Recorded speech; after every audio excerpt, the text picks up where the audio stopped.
What's up, YouTube? CS back here with another installment, and you guys are watching my picks for Strikeforce, Feijão versus Henderson. Okay, guys, Strikeforce is back March 5th at the Nationwide Arena in Columbus, Ohio. With this card, yes, it looks pretty fun. The title fight is headlining the card, of course, with the champion Feijão and the challenger Dan Henderson, one of my all-time favorites. I'll get to that fight a little later, but let's get to the first of the four main card bouts right now, and that's between lightweights Billy Evangelista and Jorge Masvidal. All right, y'all. Now this fight looks actually pretty easy to call. I think that Masvidal is a very good striker, but that's primarily all he is. Sure, he's showed some dimensions in the Paul Daly fight as far as wrestling is concerned. But Billy Evangelista has better takedowns. I think he has a better top game. I think he's going to utilize that in this fight. I think Evangelista will get frustrated on the feet, being the lesser of the striker. You know, he's not as technical as Masvidal, and he doesn't have the power Masvidal has. I think he'll be able to hang with them for, the majority of the stand up, how long that's going to be. But I think he's going to get frustrated quick, and that's where he's going to go for a takedown. And with that takedown, he's going to work for a TKO. I don't think he has the stuff to finish Masvidal.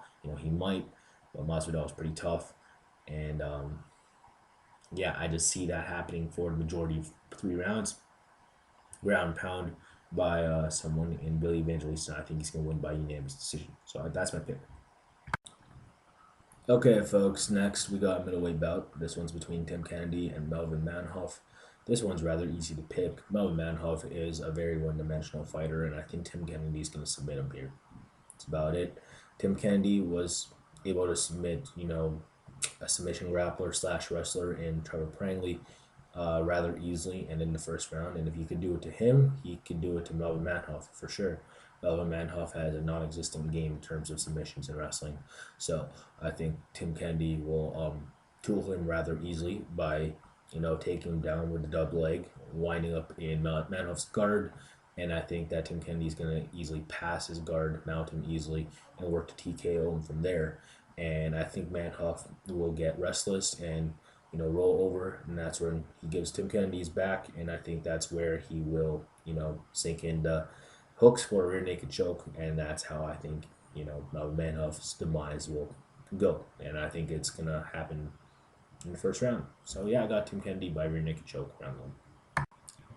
Okay, folks, you might as well call this next bout the co-main event, and it's between Marloes Coenen and Liz Carmouche for Coenen's Women's Welterweight Championship of the World. Now, Coenen will probably best Carmouche in just about every aspect of MMA here. She's definitely the better submission grappler, and she is the better kickboxer as well. She's going to utilize her reach when the bell rings and, tag Carmouche with a lot of jabs, kicks, and keep the distance.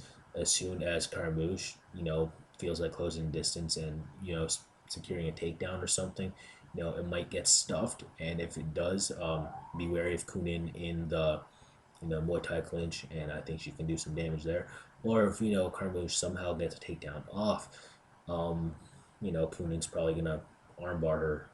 She has like half her wins like that, I think. But I think this is primarily gonna be stand up. I think Coonen's gonna be the victor here. Just jabbing and kicking her way to victory. I think she's a better striker, and I think that she's going to utilize the distance well and utilize a good movement and just beat Carmouche to the punch and outclass her on the feet. I think it's going to happen. So I got to pick Coenen here by second round TKO, and yeah, I think that it should be an easy fight for her. So I think Coenen retains in round two. All right, folks, here we go. Strikeforce, their main event. Feijão versus Henderson. Yes, this is for the light heavyweight crown of Feijão. Yeah, let's take a look at Rafael Feijão Cavalcante first. Very good kickboxer from the camp of Black House in Brazil. Very good training partners. Anderson Silva, the Nogueira brothers, Jose Jr. Aldo, Jacare Souza. Trains with a number of very talented guys. A lot of them are very well rounded as well. And he's getting there too. So, what can I say? I'm impressed of him as of late for sure. Being able to finish King Mo, no one saw that coming, and it happened. So I give him props for it. Let's take a look at his skills. He's a very good kickboxer, moves in and out really well, puts combinations together really well, and yeah, you know what? He has pretty good chin. I'll give him that, and pretty good cardio. let's see, inside a clinch as well. He's pretty dangerous. Very good knees and punches from there. Pretty devastating. He's no slouch in the clinch, I'll tell you that. And he's pretty strong. So, that definitely helps him in clinch situations. Or if he's trying to shake off a takedown, which he did with King Mo. Now, what can I say about Dan Henderson? He has Greco-Roman wrestling to fall back on, but he hardly uses it nowadays. He just comes in there and headhunts, and I find it bloody exciting. He's never been knocked out. Part of the reason why I like him so much is because of his toughness. But yeah, he's pretty simple, and he just has that really strong right hand, and I don't know, simple yet effective, and he's pretty tough. So I guess that's why I'm a big Dan Henderson fan. He can definitely win in any of the 5 rounds here with one of those H bombs. I don't see that punch deteriorating over the course of 5 rounds, but I think that I don't think he's hitting Feijão with a very clean shot. I think that Feijão here is going to do enough to outpoint Dan Henderson over the course of 5 rounds and win via unanimous decision. I think he's going to come in with a very good game plan. Hopefully, use leg kicks, but to attack Dan Henderson's lead left leg. But if he doesn't, I still think he wins because of the fact is he's faster than Dan Henderson.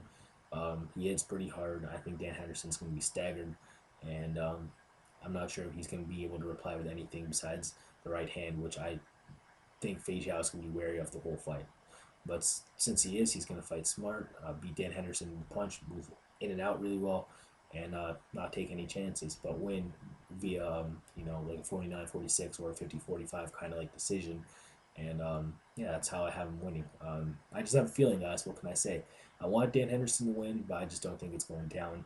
So yeah, since Feijão can win numerous ways via unanimous decision, out of Dan Henderson's single way of winning by right hand knockout, I gotta go with Feijão. I think he has more options on the feet, and I think this is primarily going to be a stand-up match.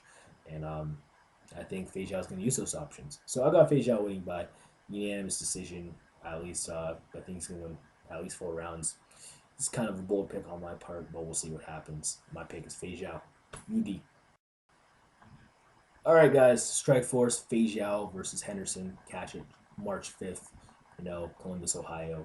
If you guys have Showtime, order it. If not, ask me for a stream. Do something. Because, I don't know. I think it's going to be pretty exciting.